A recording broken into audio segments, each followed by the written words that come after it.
Touch her again, and I'll put you 6 feet under before the dust even settles." He was just a drifter, with nothing but a worn-out saddle and a wounded past. She was the lounge singer trapped in velvet and fear, owned by the most feared outlaw in the West. This isn't just a love story. It's a war for freedom, fire, and the right to love. True Wild West Stories proudly brings you A Cowboy Falls for a Lounge Singer, but she belongs to an outlaw king. Let's ride. The scent of stale whiskey and sweat lingered heavy in the air, mixing with the ghost of old tobacco smoke that never truly left the walls of the Silver Moon Saloon. It was the kind of place that had seen better nights, and then forgot them altogether. Jack Turner sat alone at the far end of the bar, a chipped glass of rye trembling faintly in his hand, not from the liquor, but from the voice rising on stage. She stood in the haze like something pulled from a dream. Maria Velasquez, wrapped in a soft red dress that caught what little light the dusty chandeliers could offer. Her voice wasn't loud, but it wrapped around every soul in that room like a gentle noose. She sang of loss, of longing, of open roads and closed hearts. Jack's hand stilled mid-lift. His chest tightened like someone had cinched a rope around his ribs. He'd ridden through dozens of towns like Dust Valley, never stayed, never looked back. But now, for the first time in years, he didn't want to leave. Not yet.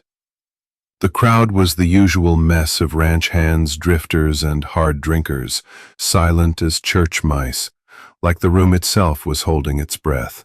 When Maria's song ended, the applause was hesitant, almost afraid. Jack noticed it right away. The way folks clapped like they were watching something sacred. Or cursed. "Beautiful, ain't she?" a rough voice croaked beside him. Earl Dawson, the owner of the place, leaned on the bar with one elbow, a ragged hat pushed back on his grizzled head. "But don't let them eyes fool ya. You get too close, and Rico will gut ya 'fore you finish your drink." Jack's gaze didn't move from the stage. "Rico?" Earl sighed, poured himself a shot. "Rico Morales owns half this damn town. Bars, loans, people. Maria sings for him, lives under his thumb. Hell, the only reason she's still breathing is 'cause he lets her." Jack finally tore his eyes away and downed the rest of his rye. It burned less than it should have. Earl watched him. "You look like a fella who don't listen much. I seen that look before. You best get on your horse come sunrise, son." But Jack didn't answer. His eyes had already drifted back to her. When the show ended, folks shuffled out slow, as if waiting for something to happen. Maybe a gunshot, maybe a whisper. Jack stayed planted, watching until the last drunk had staggered off and the saloon grew quiet again. Slipping out the side door, he walked the dirt path that wound behind the building. The moon was sharp and low, casting long shadows. A rickety wooden staircase led up to the back entrance. Jack stopped there, hands in his coat pockets, trying to think of something clever, something respectful. She stepped out just then, soft shoes tapping wood. Her dark eyes widened when she saw him. For a second, neither spoke. "That song," he said quietly. "It made me want to stay in this town." Her expression softened, almost smiled, but it disappeared just as fast. She shook her head, stepping past him. "You shouldn't say things like that," she whispered. "It ain't safe here." Jack turned to her, lowering his voice. "Is it because of Rico?" Maria flinched, glanced around like the name itself was cursed. "Don't. Please." He could see it in her, the weight, the fear, the fire she buried deep. She wanted something more, but the chains weren't just on her hands, they were in her voice, her breath. "You don't have to stay his," Jack said. She laughed, sad and hollow. "You think it's that easy?" Before he could answer, a faint scuff sounded from the darkness near the end of the alley. Jack's hand twitched toward his hip. A figure leaned against the shadows, a man in a dark coat chewing a matchstick, watching them with the kind of stillness that only danger wore. Maria saw him too, her voice cracked to a whisper. "You should leave, Jack." Now, the first light of day cracked across the horizon, bathing Dust Valley in a pale amber haze. Jack Turner walked slowly along the dirt road that cut through town, his boots kicking up faint clouds with every step. His horse, tethered beside him, nickered softly. The town was quiet, too quiet for a place that wasn't asleep but held its breath. The echoes of Maria's voice still lingered in his ears, like a song that refused to end. Her words, her warning, the way her eyes darted toward the darkness, all of it kept circling in his mind like vultures overhead. He turned onto Main Street, passing shuttered windows and peeling paint. A few early risers swept dust from their storefronts, but no one offered a greeting. They saw him, then looked away, quick, nervous. A man with no ties, but already too many eyes on him. Jack tied his horse outside a small diner that had seen better years. A faded sign above the door read, "Maggie's Griddle and Brew." Inside, the scent of burnt coffee and fried potatoes mixed with wood polish and old sorrow. He slid into a corner booth, hat low over his brow. Earl Dawson sat at the counter, sipping from a thick white mug, his back to the door like a man who didn't care if death walked in. He noticed Jack and gave a half nod, eyes tired. "You look like hell," Earl muttered. "Didn't sleep much," Jack replied. Earl didn't ask why. He didn't need to. From a table near the window, a group of older farmers whispered among themselves. Their clothes were worn thin, their skin leathered from sun and years of silence. Jack caught pieces of the conversation. 20% this month. Goddamn Rico's bleeding us dry. Better pay up than bury your sons. Jack's eyes narrowed. The waitress, Maggie herself most likely, brought over a plate of eggs and toast. He barely noticed. Across the room, the farmers suddenly went quiet. 3 men had entered, Rico's boys. Not subtle. Loud boots, louder laughter, and the stink of arrogance. One of them, a thick-necked brute with a crooked nose, walked straight to the farmer's table. "You boys forget who owns this place?" he barked, slapping a hand down so hard the cups rattled. The old man nearest him reached into his coat, trembling, pulling out a crumpled wad of bills. "This is all I got this week." The thug snatched it, counted it slowly, then spat on the floor. "You better pray Rico's feeling generous." Jack stood, slow and quiet. Earl hissed under his breath, "Don't. It's not your fight." Jack didn't answer. The moment the thug turned his back, Jack stepped forward. "You boys done?" The room froze. The thug turned, lips curling. "You got a death wish, cowboy." Jack didn't blink. "I got breakfast going cold. I don't like indigestion." The punch came fast. Jack moved faster. He ducked, slammed his elbow into the man's ribs, and drove a fist into his jaw. The man dropped like a sack of grain. Another rushed him, but Jack kicked a chair into the bastard's knees, then cracked a mug across his temple.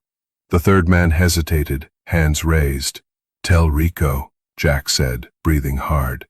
"Next time, send men, not boys." The room was dead silent. The old farmers stared, wide-eyed. One of them mouthed a silent, "Thank you," but none dared say it aloud. The door banged open. A figure stood framed in the sunlight, tall, lean, snake-like. dressed in dark denim and a leather vest. He smiled like a man who liked breaking things slowly. Mason. He looked at the men on the floor, then at Jack. "Well, well," Mason drawled. "You must be the new tourist." Jack didn't flinch. "Just here for the coffee." Mason stepped closer, voice low and sharp. "You just knocked out Rico's collectors. That means two things. One, you're either crazy or stupid. Two, I'm gonna let him know exactly what kind of problem just rode into town." Jack leaned forward. "Make sure you spell my name right." Mason smirked, then backed out, dragging one of the injured men by the collar. The door slammed behind him. Jack stood still for a long second, fists unclenched now, blood humming through his veins. Around him, the diner began to move again. Chairs scraped, whispers resumed, but no one looked at him quite the same. Then she walked in.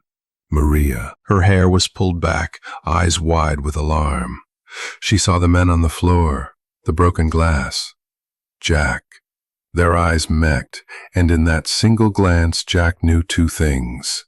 She was scared for him, and this, whatever this was far from over. The back door of the diner hadn't fully swung shut before Maria grabbed Jack's arm and yanked him into the alleyway behind.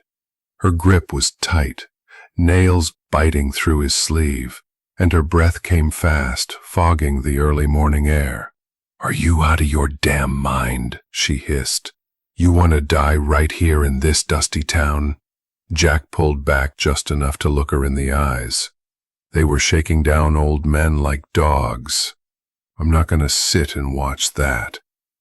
"That's how it is here," she snapped, voice low but sharp. "This ain't about justice or pride. This is about survival. And you just painted a target the size of Texas on your back." Jack shook his head. "I didn't come here looking for trouble." "No, you came chasing a voice in the dark," she said bitterly. "Well, congratulations. Now trouble's looking right back." They stood in tense silence, footsteps echoing faintly from the saloon's kitchen entrance nearby. A distant shout, a clang of metal, nothing urgent. Yet.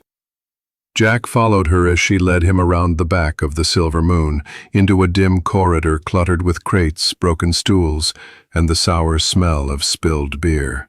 This was the part of the barn no one saw, the part that didn't pretend. She closed a side door behind them and leaned against it, arms crossed, as if to guard it with her body. "This is where you tell me I should run," Jack said quietly. She met his gaze, her anger simmering into something more fragile. "Yes," she whispered. "That's exactly what I'm gonna say." Jack stepped closer. The hallway was narrow, only a sliver of light from a flickering bulb overhead. "I've passed through more towns than I can count. Stayed nowhere, cared for no one. But when I heard you sing..." He paused, shaking his head slightly. "It wasn't just music. It felt like I'd been sleepwalking for years and you woke me up." Maria swallowed hard. Her expression softened, but her jaw stayed tense. "Don't say that." "Why not?" "Because I can't afford to believe you mean it." Jack blinked. "Why not?" "Because if I believe you, and if you get killed for it, then that's on me." She turned away then, fists clenched at her sides. The soft fabric of her dress trembled with the movement. Jack didn't move. He let the silence press down between them. Finally, Maria spoke again, quieter this time. "He owns me." Jack frowned. "Rico?" She nodded slowly. "It wasn't always like this. I came here from Santa Fe, had a baby sister to feed. My mama was sick. I just wanted to sing. It was supposed to be 2 nights, a few tips in the jar and gone. But Rico heard me, took a liking." Jack's voice came low and rough. "He made you stay." "He gave me money, medicine, promises. Then the promises turned into chains. Her voice cracked. And now if I leave, my family pays. He made sure of that. Jack stepped closer. So you're trapped. She looked up, a tear finally slipping free. No, Jack. I'm owned. He didn't reach for her. He didn't whisper false comfort. He just stood there, letting her words burn their weight into his chest. I don't have a gun big enough to kill a man like Rico, she said, almost laughing through the tears. But maybe you do. And maybe that's the problem. Jack leaned against the opposite wall. What do you want from me, Maria? She didn't answer right away. I want you to leave, she said finally. Tonight. Before Mason reports back. Before Rico decides to make an example of you. Jack nodded, jaw set.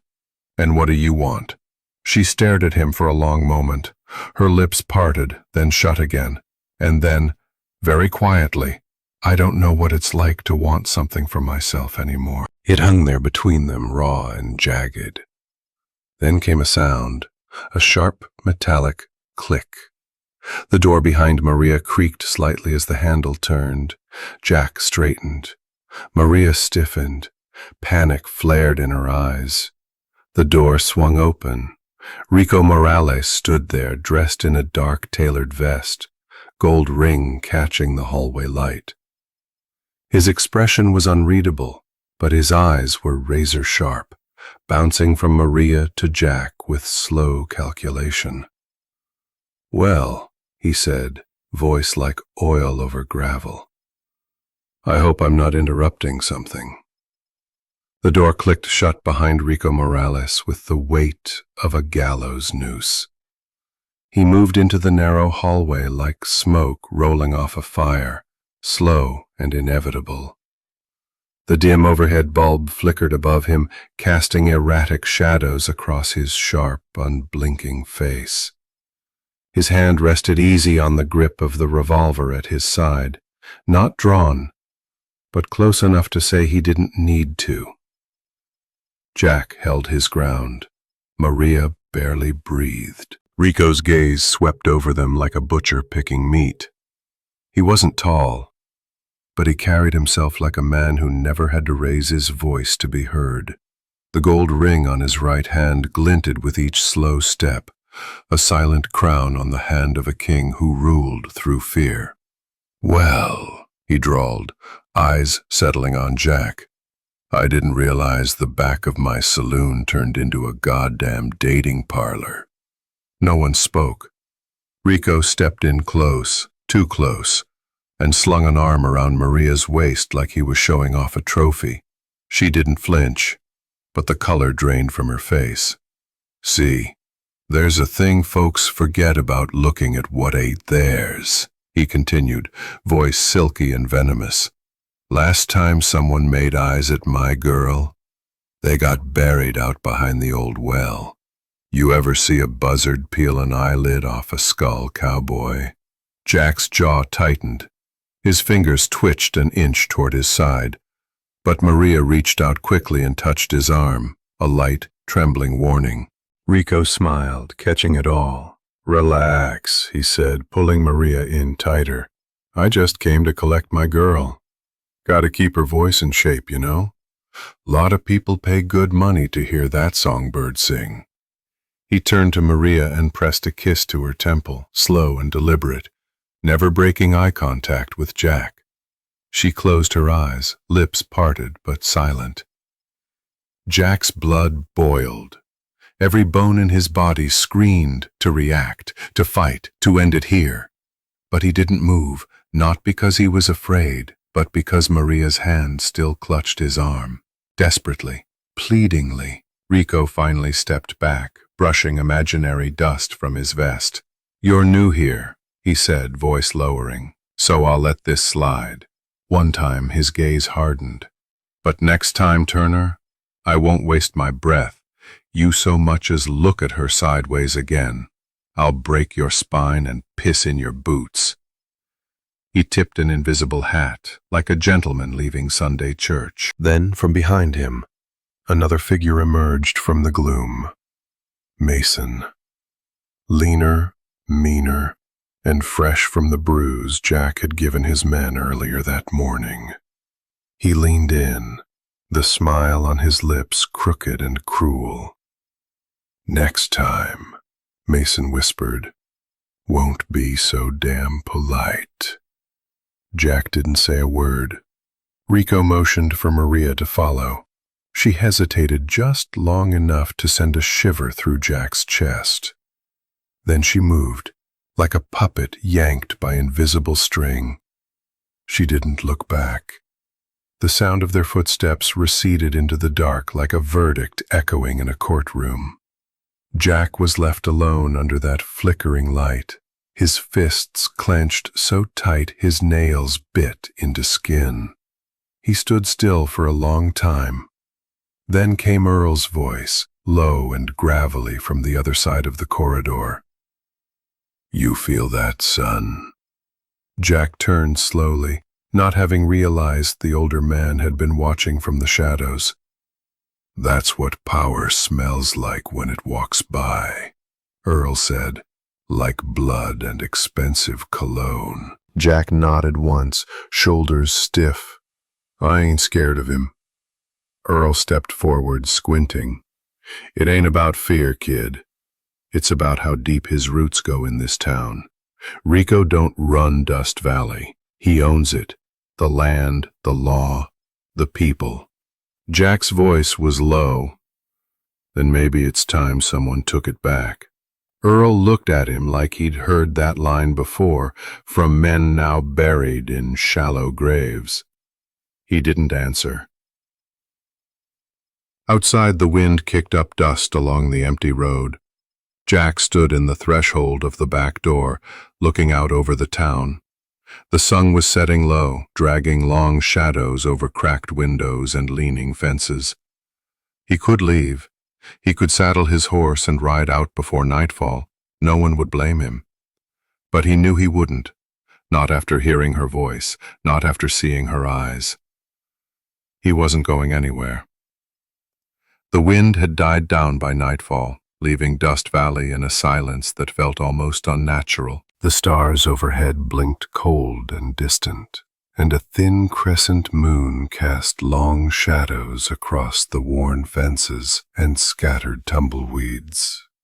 Jack Turner lay on a thin blanket of hay inside the town's old stable, back against a wooden post, hat tilted over his eyes. It wasn't sleep that kept him still. It was the weight of thoughts too loud to quiet. Maria, Rico, that look in her eyes before she walked away, the taste of fury that had risen in him, sharp and bitter. He should have ridden out, should have been 10 miles gone by now, but instead, he stayed. A soft rustle outside broke the silence. The stable door creaked. Jack's hand drifted instinctively to his belt. Then he heard it, her voice, barely above a whisper. "Jack?" He sat up slowly, and in the pale moonlight spilling through the slats, he saw her. Maria, wrapped in a dark shawl, eyes wide and uncertain. "Maria," he breathed, "what are you doing here?" She stepped inside and closed the door behind her. For a long second, she didn't speak, just looked at him like she was trying to memorize his face. "I had to see you," she said at last. Jack stood, brushing hay from his coat. "You shouldn't be here. If Rico finds out, I don't care," she cut in. "Not tonight." Jack watched her carefully. She looked exhausted, not just from the day, but from years of pretending she wasn't drowning. She moved closer, hands trembling as she clutched the shawl around her shoulders. "I can't do this anymore. This town, this life, him. I feel like I'm being slowly buried." He reached for her gently. "Then come with me. We can leave tonight." Now Maria's eyes welled. "You'd do that? Just ride away with a woman you barely know? "I know enough," Jack said softly. "I know your voice saved me from something I didn't realize was killing me. I know you're braver than you think, and I know I can't walk away from you." A tear rolled down her cheek. She reached out and Jack took her hand. It was cold, delicate, and trembling in his. "If you can, if you really mean it, take me away from this hell," she whispered. "I swear," he said, drawing her in. "I won't leave you behind." They stood there for a moment, still and quiet in the dark. Then, slowly, hesitantly, Maria leaned forward. Jack met her halfway. Their lips touched, soft at first, then deeper. It wasn't the kind of kiss that came easy. It was desperate, fragile, like something borrowed from a better life neither of them had known. But just as warmth bloomed between them, a sound split the night. Hoofbeats, distant but growing. Sharp. Dust kicked up beneath the horses' feet as they came to a halt. Shadows dismounted, boots thudding against dry earth. Then, from the center of the group, a familiar voice sliced through the darkness. "You really thought you could steal what's mine?" Rico Morales.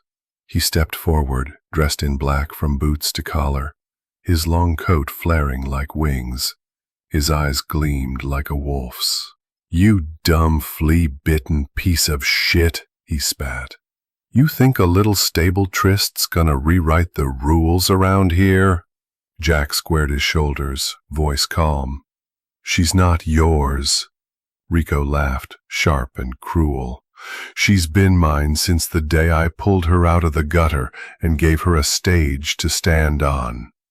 Maria emerged from the stable behind Jack, trembling but upright. "You never saved me," she said, voice steady despite the fear. "You caged me." That made Rico pause, only for a second. Then his rage flared. "You goddamn whore!" he roared. "And you," he turned back to Jack, pulling his gun. "You're dead, cowboy. You hear me?" Jack didn't flinch. The others began to fan out around them, surrounding the stable, boots crunching the dirt in a tight circle. "Put the gun down, Rico," Jack warned. "Don't make this worse." But Rico wasn't listening. His gun hand shook with fury. "You're gonna learn what happens to men who take from me," he shouted. Maria clutched Jack's arm. Jack raised his revolver but didn't fire. The moment hung, tight, electric. Then came the growl of Rico's voice, low and furious. "You dirt-stained, saddle-sore son of a bitch. You dare try to take my woman?" The stillness shattered like glass. A single gunshot cracked through the night, echoing against the wooden walls of the stable. Splinters flew from the beams as a bullet punched through the side. Horses neighed in panic, hooves stomping wildly inside the stalls. Jack barely had time to grab Maria and yank her behind the old wagon parked near the fence line before the second shot rang out. "Stay low," he barked, pulling her close. Wood exploded around them as more bullets tore into the structure, riddling the barn like angry hornets. Jack ducked and fired back twice, quick and deliberate. One of Rico's men dropped with a grunt, landing hard in the dirt. Another scrambled behind a hay cart, returning fire blindly. The night lit up in flashes, orange, chaotic, angry. Gunpowder stung the air, and the dry earth kicked up into clouds that turned the moonlight smoky and cruel. "Two on the left," Jack muttered, scanning. "One by the trough." Maria's eyes were wide, breath sharp and uneven. "There's too many." Jack gritted his teeth and fired again. Another figure fell, this one screaming. Inside the house across the way, a curtain fluttered, but no one came out. No one in Dust Valley was stupid enough to stand between Rico Morales and his fury. High above, from the edge of the ridge near town, a lone figure watched the flashes of gunfire.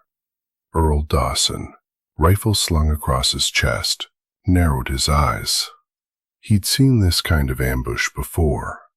One side armed with numbers, the other with just enough guts to get killed. He muttered a curse, slid a bullet into the chamber, and made his choice. Back in the stable yard, Jack ducked as a round grazed the wagon, splinter slicing past his cheek. He winced, wiping blood from his temple. Maria touched his face, her hands trembling. "You're bleeding." "I'll live," he said through clenched teeth. A shout came from beyond the fence. Mason, Rico's right hand, stepped forward from the dark, waving a lantern. "That's enough, Turner," he yelled. "Come out now, and maybe we won't fill that girl full of holes." Jack aimed down the barrel, but Maria stopped him. "They'll kill you. They're already trying." A new shot rang out, sharper, cleaner. The lantern in Mason's hand shattered into sparks. He stumbled back with a yell, clutching his burned fingers. From the ridge, Earl chambered another round. His voice cut through the night like a whip. "You sons of bitches, fire one more shot! I'll drop you where you stand!" The gang froze. Rico stepped forward, furious. "Who the hell?" "Name's Earl Dawson," the voice replied. "And I ain't buried enough of my friends to let this town rot quiet." Rico scowled toward the ridge, but even he wasn't fool enough to chase a rifle in the high ground. He turned back to Jack's hiding spot, voice rising with venom. "This ain't over, cowboy," he bellowed. "You think you're a goddamn hero? I'll burn this whole goddamn town down to find you." He fired one last shot, high, angry, pointless, then turned on his heel. "Fall back!" he shouted to his men. One by one they retreated, dragging their injured and swearing vengeance under their breath. Hooves thundered as the group disappeared into the night, dust trailing behind them like smoke from a dying fire. Silence fell again. Jack dropped his revolver with a shaky exhale and slid to the ground back against the wagon. Blood seeped through his sleeve, staining his shirt. Maria dropped beside him, hands clutching at his arm. "You're hit." "It's nothing." "It's not nothing." She ripped fabric from the edge of her shawl and pressed it to the wound. Her fingers were stained red within seconds. "I told you they'd come," she said, voice breaking. "I told you this place eats people alive." Jack winced but managed a small, grim smile. "Then maybe it's time someone bites back." She looked at him like she wasn't sure whether to cry or kiss him again. From the ridge, Earl began walking down, rifle slung over one shoulder. He moved slow, deliberate, like a man carrying ghosts. Jack watched the sky above the stable where smoke curled into the stars. He knew one thing for certain now. He wasn't just a stranger passing through anymore. He was a threat. And Rico Morales would never stop until that threat was put in the ground. Rico's voice still echoed across the plain, like a storm promising to return. "I'll tear this town apart, Turner. Dust Valley will burn for what you've done." By morning, the silver moon didn't feel like the same bar. The smoke was gone, the music silent. Sunlight streamed through the dusty windows, harsh and uninvited, revealing everything the night had tried to hide. Blood stains smeared the wooden floor, broken glass sparkled like ice, and 2 bullet holes scarred the far wall behind the stage. No one played the piano. No one dared touch the mic. The town had gathered, quiet, tense, unsettled, sitting at scattered tables, whispering behind hands. Farmers, shopkeepers, ranch wives, even the preacher from the edge of town.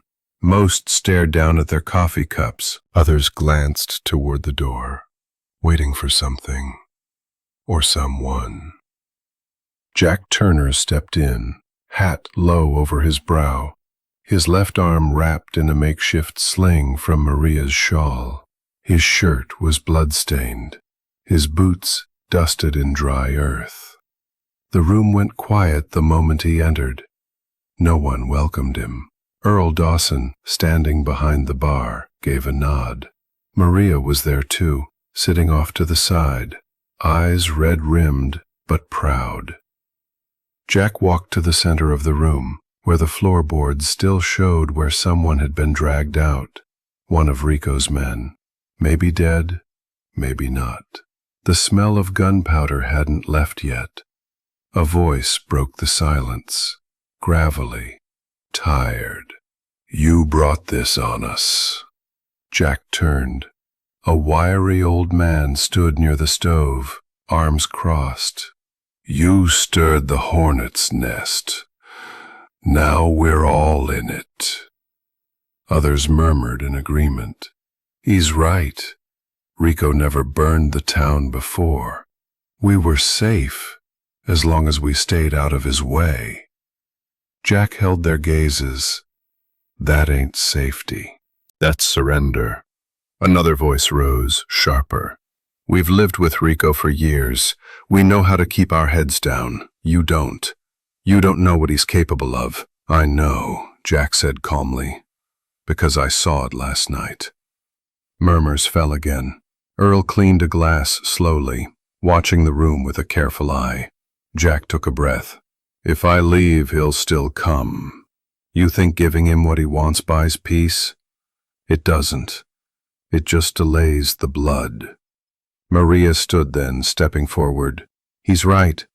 A few people turned, surprised. She looked at them, voice shaking but strong. "I know what Rico does behind closed doors. I know what he's made of. You think if Jack leaves, it'll all go back to the way it was? You think Rico will just forget the challenge to his pride?" She looked at a woman near the window. "You have daughters, don't you, Mrs. Halston?" The woman nodded slowly. "Then you should know. Rico doesn't forgive. He collects." No one spoke for a moment. Then, from the back of the room, a woman rose. Older, wrapped in a dark shawl, her face lined deep by grief, her voice cracked with pain. "My boy stood up to Rico 6 years ago, barely 17, called him a thief in front of the church. Next morning I found him hanging from the windmill. Gasps rippled." She walked slowly toward Jack, her cane tapping against the floor. "I don't know if you're brave or just stupid, son, but if you're going to stand against him, then for God's sake see it through." Jack met her eyes and nodded. "I will." A hush fell, heavier than before. This time not just fear, but something else. A tremor of belief. Small, fragile. Earl spoke then. "That boy fought alone. Jack won't." Before anyone could respond, the bar door creaked open. A kid, barely 12, stood in the doorway, holding a folded piece of paper, hands shaking. "Mr. Dawson," he said, voice barely above a whisper. "This came to the church this morning. They said to give it to Jack Turner." Jack stepped forward, took the paper, and unfolded it. The handwriting was sharp, slanted, and unmistakably Rico's. "High noon. Boneyard Flats. Bring your gun. Or stay home and prove you're a coward like the rest of this town." The room went still. Jack folded the note, slipped it into his coat. Maria stepped beside him, voice like a thread. "You can't face him alone." "I won't be," Jack said. His eyes scanned the faces around him, some still afraid, some already turning away. But a few were watching him different now, like maybe, just maybe, one man standing tall was enough to wake a town that had forgotten how. The night before the showdown lay heavy on Dust Valley, so still it felt like the whole town had stopped breathing. Not a single horse clopped down Main Street, no shutters creaked, no porch lights flickered. The silence was a blanket soaked in fear. Inside a cramped room above Earl Dawson's bar, a single oil lamp sputtered against the dark. Shadows danced on the peeling wallpaper, flickering across the worn wooden floor. At the edge of the bed, Jack Turner sat in silence, polishing his revolver with slow, measured hands. His eyes were distant, hard like stone, locked on a place far beyond the room. Each click of the cylinder turning was a countdown. Across the room, Maria stood near the window, arms wrapped tight around herself, her face pale and drawn. She watched the street, but there was nothing to see, just emptiness.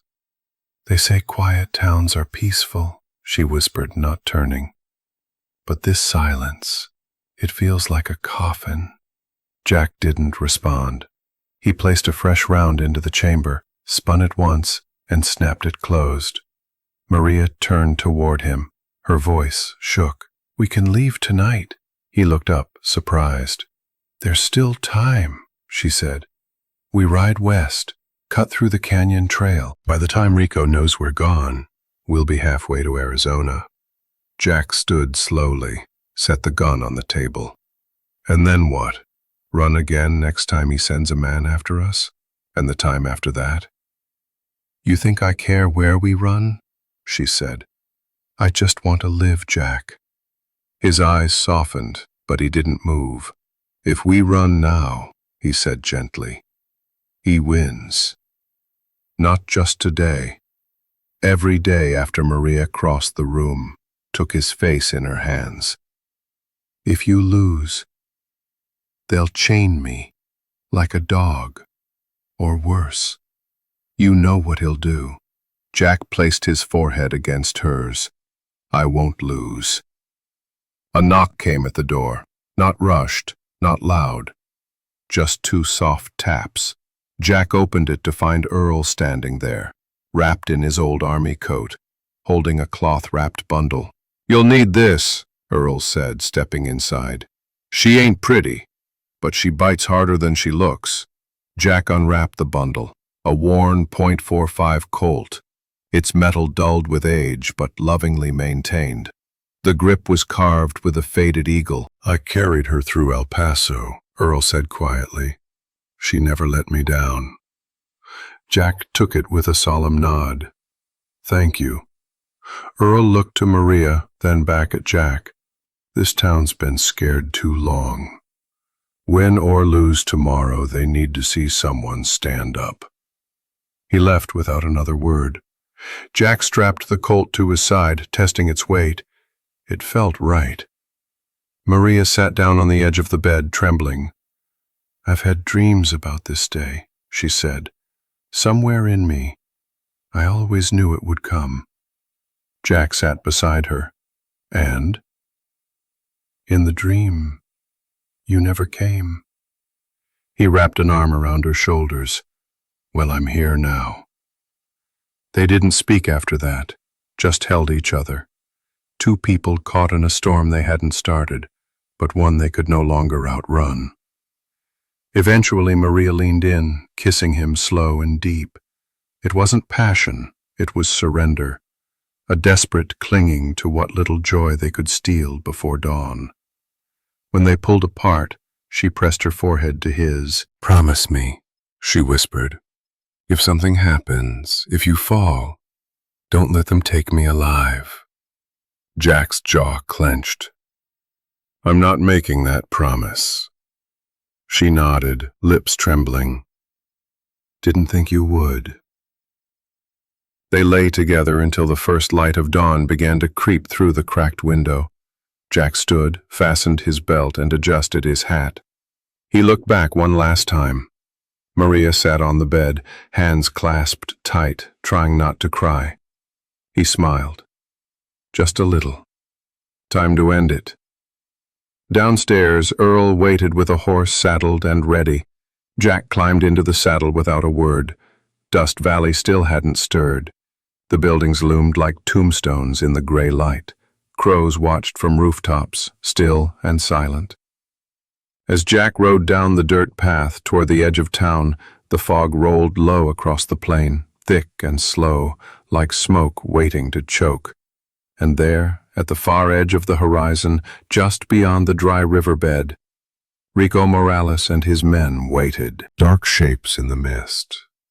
The sun broke over the horizon like a fire slowly pulling itself across the sky, casting long shadows on the parched ground of Boneyard Flats. Dust swirled in lazy spirals, disturbed only by the shifting of boots and the twitch of nervous horses. Two groups stood on either side of the clearing, Jack Turner alone on one end, his coat flapping slightly in the dry breeze, and on the other, Rico Morales, flanked by Mason and a half-circle of grinning bastards, all armed to the teeth. High above, along the ridge and behind brush, the people of Dust Valley watched from a distance. They came quietly, before dawn, drawn by something deeper than curiosity, hope, fear, guilt, maybe even redemption. Jack didn't look at them. His eyes were locked on Rico. "You sure you want to do this, Turner?" Rico called out, loud enough for the whole desert to hear. "Last chance to crawl back into whatever hole you came from." Jack didn't flinch. "I came out of that hole to bury you." The gang behind Rico hooted and laughed, but Rico raised a hand, silencing them. "Big words," he sneered, stepping forward, "for a broke-ass cowpoke with a bum arm." Jack's hand hovered just above his holster, fingers loose, breathing steady. "You talk too much," he said. Rico grinned. "That's 'cause I'm used to talking to corpses that never answer back." From behind Jack, Maria stood with Earl, her fists clenched at her chest. Her breath hitched with every second that passed. Earl kept a hand near his rifle but didn't raise it, not yet. The sun reached high enough to touch both men's faces, gold and sharp. Then silence, only the wind and a crow cawing somewhere distant. Then movement. Both men drew. The sound of leather slapping, metal clicking, and thunder cracking split the air at once. Jack twisted low, firing from the hip. Rico's bullet grazed Jack's shoulder, spinning him slightly. But Jack's shot landed firm in Rico's left shoulder, tearing through flesh and cloth. Rico howled in pain, stumbling back, his revolver slipping from his hand and thudding into the dirt. Blood poured down his arm. For a second, just 1 second, there was silence. Then Mason's voice rang out. "Get the bastard!" In a flash, the gang surged forward, guns raised, boots thundering across the dust. "Son of a bitch," Earl muttered, lifting his rifle. So much for fair. He fired once, taking a man down mid-run. From the ridge, townsfolk scrambled, some running, some pulling old rifles and pistols from under coats, eyes wide with disbelief and adrenaline. "They're going to kill him!" someone shouted. Maria stepped forward, but Earl grabbed her. "Stay down." Jack rolled to his left, one hand clutching his bleeding shoulder, the other firing. He dropped another thug, then scrambled behind a boulder for cover. Bullets chewed the ground around him, sending up flares of dust and rock. Rico, still on his knees, bellowed in rage.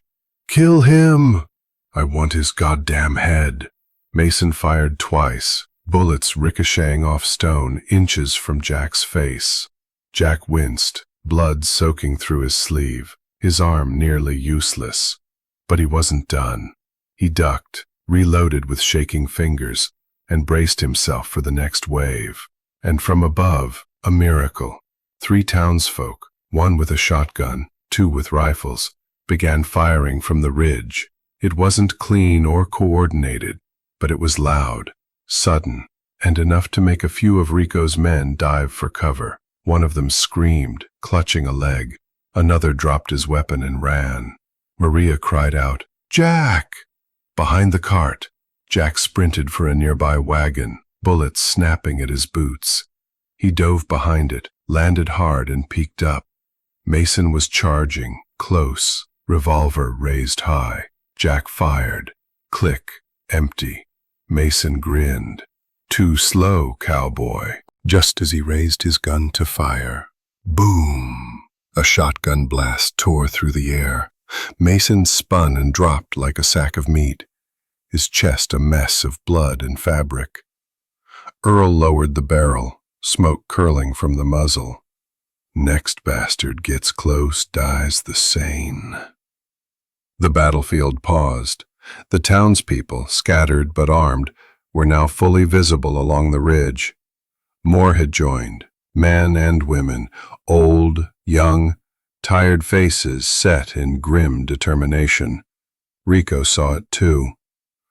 Bleeding, panting, furious, he looked around at his retreating men, at the tide turning, and for the first time, doubt crept into his eyes. But the fight wasn't over, not yet. The sharp crack of gunfire ripped through the morning, tearing the silence to shreds. The red dust of Boneyard Flats rose in thick clouds, mixing with the acrid smoke of gunpowder and the screams of wounded men.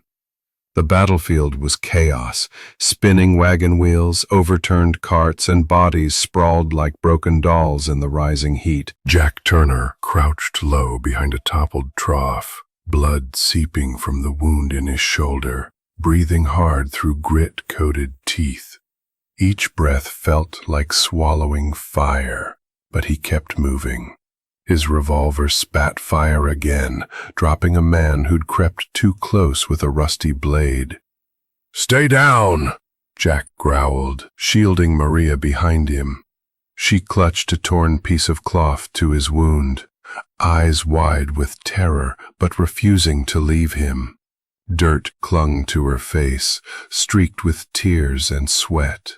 From atop a nearby slope, Earl Dawson let off another shotgun blast, scattering a trio of Rico's thugs who'd tried to flank Jack. "Damn roaches keep comin'," Earl muttered, loading shells with shaky hands. He turned and shouted toward the ridge where the townsfolk had gathered. "You gonna keep watching or help save your damn town?" There was a beat, a hesitation. Then the first farmer stepped down the hill, rifle shaking in his hands. Then another, a pair of brothers with pitchforks, a rancher with an old six-shooter. They came without formation, without a plan, just fury in their hearts and Dust Valley in their blood. The tide began to shift. Rico barked orders from the back of the fray, his injured arm tied crudely with a strip of shirt. "Hold the line, goddammit! We outgun 'em! Don't let those dirt farmers scare you." But even his men could see the change. The town was waking up. In the middle of it all, Jack ducked behind a shattered barrel, only to find Mason bearing down on him with wild eyes and a gleaming bowie knife. "You should have stayed out of this," Mason hissed. Jack tried to lift his revolver. Empty. Mason lunged, the knife slashing the air. Jack barely rolled in time, the blade slicing through his coat sleeve. He kicked upward, sending Mason back a step, but the thug came again, this time faster, more savage. Jack blocked the arm, but the knife grazed his ribs, hot pain flaring bright. He went down hard, breath knocked from his lungs, dirt filling his mouth. Mason stood over him, smiling now, knife raised for the kill. And then, click, Mason froze. Behind him, Maria stood trembling, both hands clutching a revolver pointed straight at his back. Her eyes were wide, lips parted, hair matted with sweat and dust. "Don't," she said. Her voice was small, but it didn't waver. Mason sneered over his shoulder. "Put that down, sweetheart. You ain't got it in you." Maria's hands tightened. "I said, back away." Jack, bleeding and barely conscious, looked up. The scene swam, but he saw it clearly. Maria, standing tall, holding her ground. Mason turned fully toward her now, laughing. "You gonna shoot me, darling? That'd be something." The boss's little toy finally bites back. He took one step forward. Maria didn't blink. "I'm not his. Not anymore." Mason raised the knife. Bang! The shot echoed across the flats. Mason's eyes went wide, then vacant. He staggered, then crumpled like a rag doll next to Jack. Maria dropped the revolver, her hands shaking violently. She collapsed to her knees beside Jack. I didn't mean to." Jack grabbed her hand, squeezed weakly. "You did good." Around them the battle still raged, but something had shifted. The sight of one of Rico's top men lying dead at the hands of a woman, his woman, sent shockwaves through the ranks. Earl, catching sight of Mason's body, roared across the clearing. "They bleed like us." The townsfolk surged forward, firing, shouting. Rico's men, rattled, wounded, and suddenly outnumbered, began to falter. Jack leaned into Maria's shoulder, struggling to sit up. "They're not invincible," he said hoarsely. "They never were." Maria looked around at the smoke, the flames, the people of Dust Valley rising. Her fear hadn't vanished, but now something stronger simmered beneath it. Resolve. The echo of the gunshot still hung in the air like thunder trapped between canyon walls. Maria's arm trembled, the revolver dangling loosely from her hand, smoke curling from the barrel. Mason lay in a heap on the red earth, blood spreading beneath him like ink on parchment.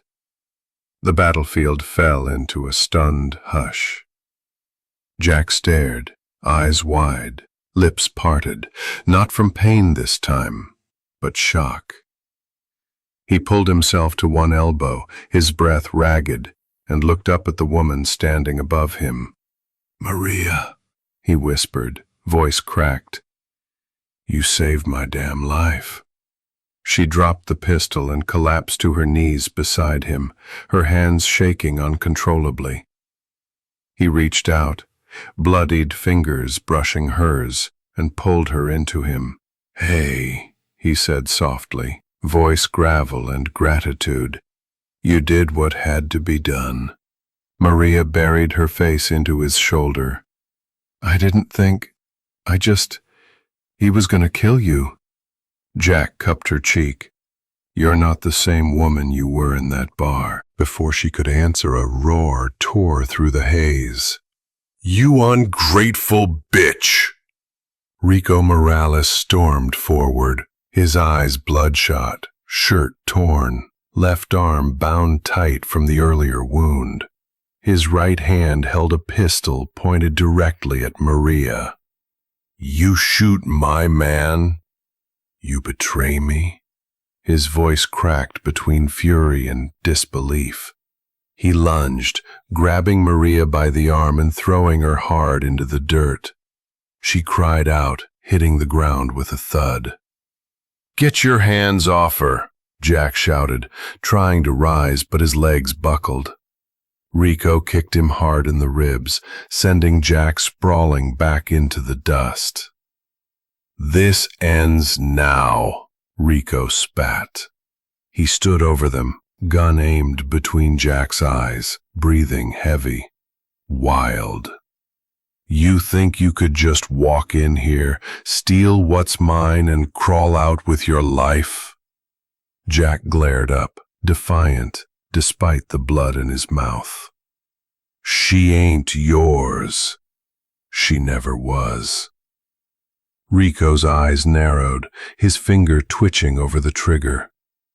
"Last chance, cowboy.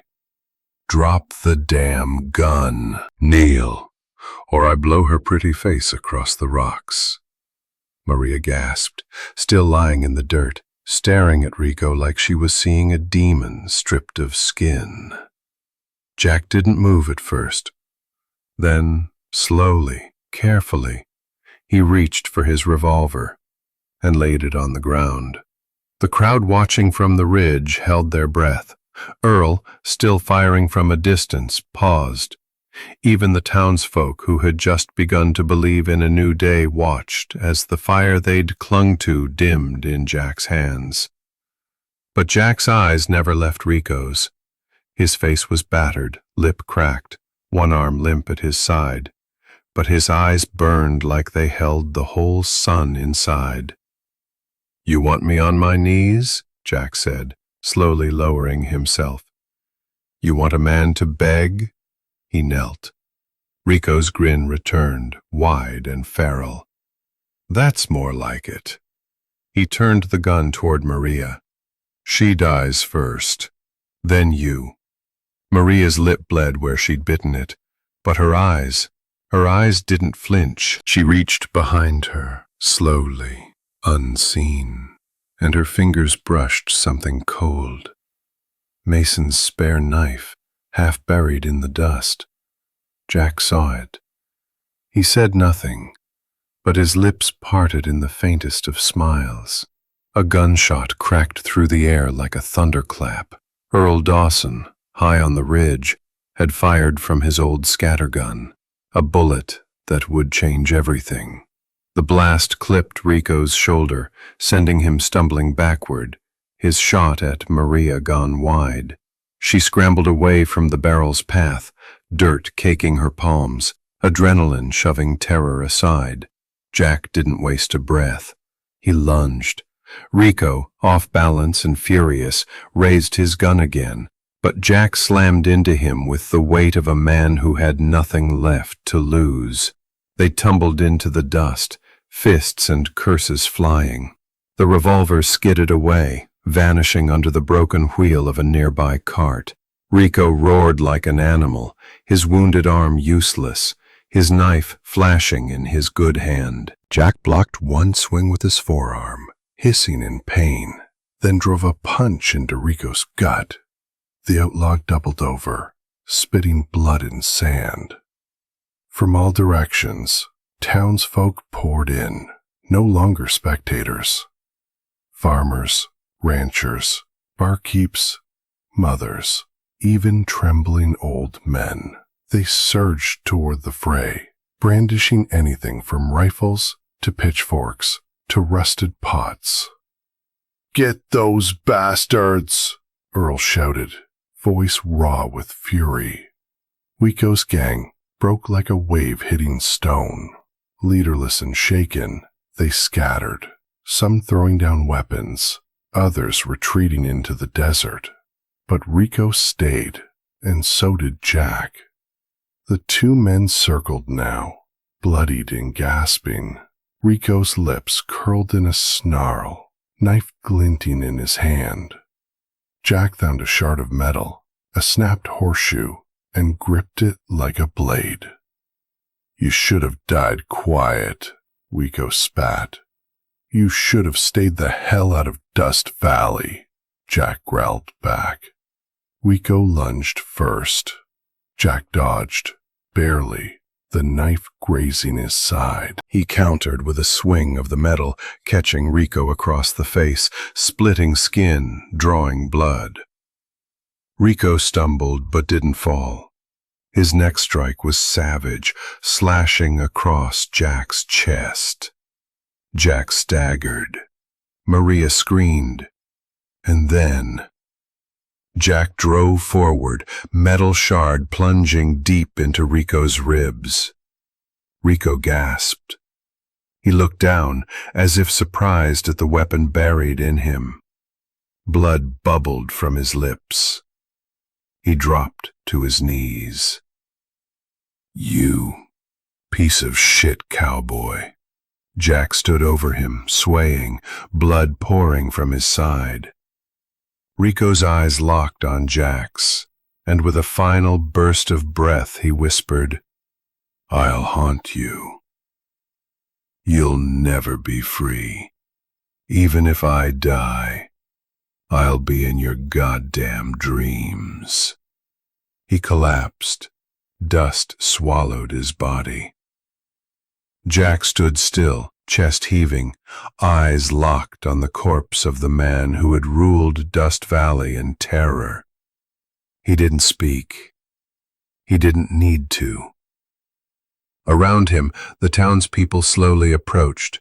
One by one, they dropped their makeshift weapons. Silence spread, not from fear this time, but from awe. Maria ran to Jack, catching him as his knees gave out. She held him close, hands pressed to his bleeding wound. "You did it," she whispered. "You did it." Jack coughed.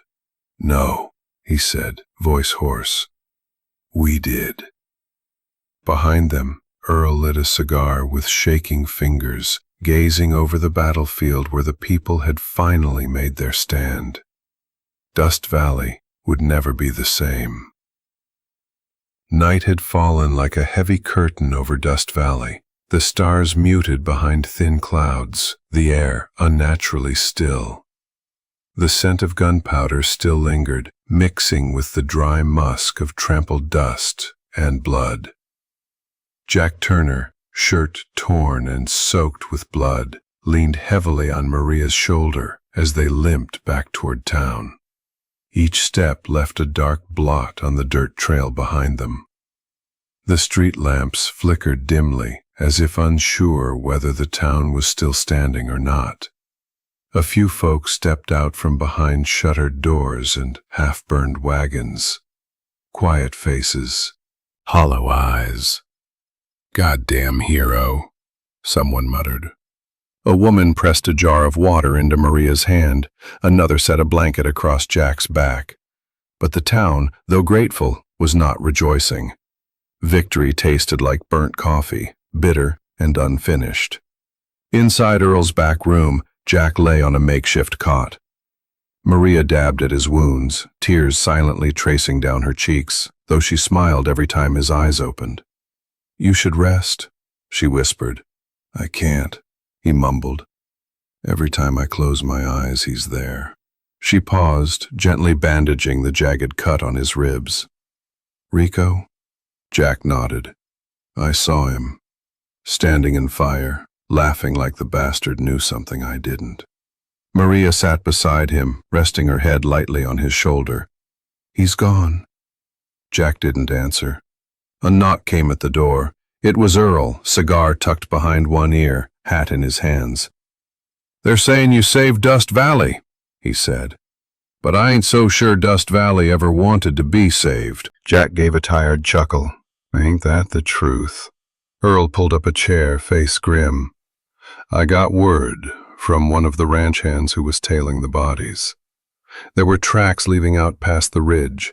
Blood trail, broken saddle, fresh prints." Jack sat upright, ignoring the pain. Earl didn't flinch.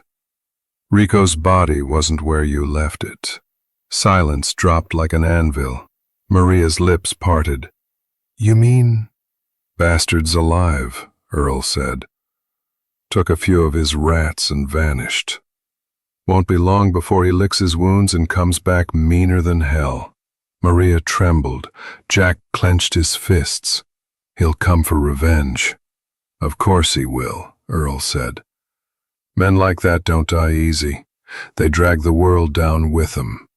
Jack stood, breath ragged but determined. "Then we finish it before he does." But Earl held up a hand. "No, you already did what most of us wouldn't. You gave people a reason to hope. But if you want freedom, for her, for yourself, you don't find it by waiting for the ghost of Rico Morales to show up on your porch." Maria looked at Jack. "He's right. We can't live looking over our shoulder." The room felt colder somehow, the weight of unfinished blood settling in their bones. Jack finally exhaled. "Then we leave." He looked out the window where Dust Valley sat quiet and broken under the weight of its survival. Maria leaned against him. "Somewhere with grass," she whispered. "With songs, not screams. Jack didn't speak, but his hand found hers and held it tightly.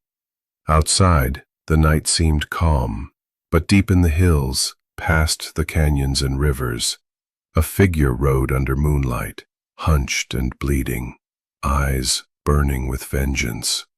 Rico Morales was still alive. Word spread like fire on dry grass. Rico Morales was alive, and he wasn't alone. From saloons to barns, whispers traveled. He was gathering the remnants of his gang down by the border, pulling in outlaws, gunmen, and debtors who still owed him blood. He was coming back. And this time, he wasn't just hunting Jack Turner. He was coming to burn Dust Valley off the goddamn map. Jack stood in the old stable, the same one where he and Maria had shared their first kiss. Now moonlight filtered through the slats, painting silver stripes across the hay-strewn floor. 2 horses were saddled, bags light, guns ready. Maria tightened the strap on her satchel, glancing up at him. "We really going to do this?" she asked, voice barely a whisper. Jack nodded. "We wait, we die. Out there, at least we got a chance." Earl appeared from the shadows, his boots silent on the dusty floor. In his hand, he held a small pouch. "Take it," he said, pushing it into Jack's hand. Jack opened it. Money, bullets, and a silver flask. "What's this for?" Jack asked. "Freedom," Earl said quietly, "and freedom ain't ever free." Jack looked him in the eye. "You should come with us." Earl chuckled, lighting his cigar with a slow hand. "Hell no. I was born in this dust, I'll rot in it. But you got a chance to live beyond this God-forsaken place." Maria turned toward the door, eyes catching the silhouette of the Silver Moon Saloon in the distance. Its broken windows shimmered in the moonlight, like old memories watching her leave. She paused. "I used to dream of singing somewhere people didn't look scared. Just happy," she said, her voice cracking. "You will," Jack promised. "We both will." They mounted up. The night air was cold and the wind whispered of ghosts and gunpowder. The path out of Dust Valley curved through a narrow pass, quiet, empty, lined with the scent of sagebrush and dried blood. Halfway down the trail, the horses slowed. Then the sound came. Hooves, multiple, pounding from the mouth of the canyon like a war drum. From the shadows emerged Rico Morales, his face twisted and pale, a long scar stitched across his jaw like the grin of death itself. Flanking him were 6 riders, their rifles gleaming under starlight. Jack pulled Maria's horse behind his, shielding her. Rico raised a hand. "Thought you could just ride off into the sunrise?" he snarled. "You stole my pride. You bled me. You made me crawl." His horse snorted, pawing the ground like it knew what was coming. Jack drew his revolver, slow, calm. "You should have stayed dead," he said, voice low. Maria behind him slipped her hand into her coat. She had a pistol too now. Rico laughed, hollow and venomous. "You think love makes you brave? It just makes you bleed longer." Jack didn't flinch. His thumb cocked the revolver. The click echoed like thunder in the still night. "You want blood?" Jack said. "Come take it." The night exploded into chaos. Gunfire lit up the canyon like lightning bolts across a midnight sky. Dust and rock danced in the firelight. Horses screamed, and the dry earth shook beneath the fury of the final reckoning. Jack Turner stood in the center of the storm, his coat ripped, blood soaking one sleeve, eyes burning like wildfire. Around him, Rico's men surged forward, shadows with rifles, demons on horseback. Jack moved like a machine. Every bullet found its mark. One outlaw collapsed into the dirt with a hole in his chest. Another screamed as Jack's shot shattered his leg. Maria was behind a boulder, fumbling with a box of bullets, her fingers trembling, then steady. "Here," she cried, tossing him a handful of rounds. He caught them mid-duck, slid them into the chamber and rose, firing. A burst of flame from his revolver silenced another rider. This wasn't a fight. It was damnation. "Watch your left," Maria yelled. Jack turned just in time, slamming the butt of his revolver into the jaw of a charging thug, sending teeth and spit flying into the dirt. They were holding their ground, but just barely. And then he came, Rico Morales, dismounting from his horse like a vulture swooping in. His black coat flared, and his hand was already on the hilt of a wicked hunting knife. The firelight caught the edge. It gleamed like it was hungry. Jack dropped his empty gun. Rico smiled. "Only one of us walks out tonight," he hissed. Jack didn't reply. He stepped forward, drawing his own blade. No more words. Words were for men with futures. The two circled, dust swirled, screams faded to echoes. Then steel met flesh. Rico slashed, fast and low. Jack blocked, barely, the force vibrating through his wrist. He countered, carving a thin line across Rico's ribs. Rico lunged, and Jack twisted, but not fast enough. The blade grazed his side, hot blood blooming like wildfire. Maria cried out. Rico grinned. "Bleed, you bastard." Jack clenched his jaw, his breath ragged, but his eyes locked onto Rico's. In that 1 second, there was no pain, no fear, just purpose. He stepped in, closer than fear allowed, and drove the knife deep into Rico's chest. The outlaw gasped, eyes wide. Jack twisted the blade. Rico shuddered, blood spilling from his lips as he staggered back, his knees buckling. He hit the ground like a falling monument. His reign finally over. Silence. For one long, eternal moment. Then Jack turned to Maria. But his legs gave out.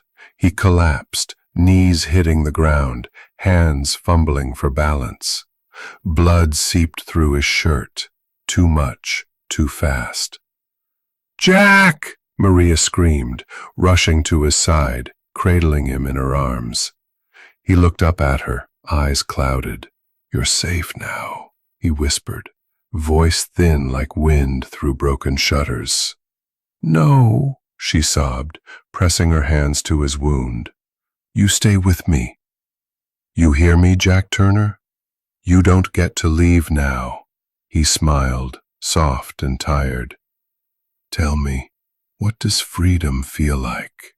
She cried harder, holding him tighter. The moon overhead turned pale behind a veil of smoke, casting a silver glow over the bloody dirt.